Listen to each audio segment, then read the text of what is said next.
أنا محتاج أحط كل شيء في مكانه الصح.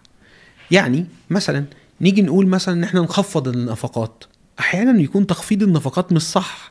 ما هو أنا مش منطقي إن أنا أمنع نفسي من الأكل والشرب، أمنع نفسي من الحياة. لكن الصح إيه؟ إن أنا أحط الشيء في مكانه الصحيح، بحيث إنه ما يبقاش بيسبب لي لوم أو ألم بعد كده. وبالتالي أنا محتاج أعيش مع خطة طويلة الأمد، والمال يكون جزء من الخطة دي. في الحالة اللي زي دي أنا المال مش هيكون مشكلة بالنسبة لي. كيف يكون المال ما هو مشكلة يا دكتور؟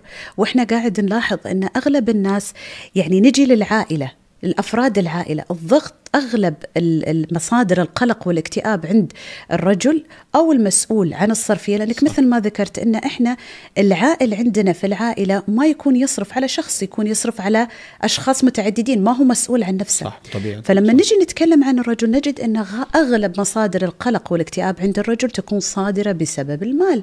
صحيح. كذلك بالنسبة للمرأة.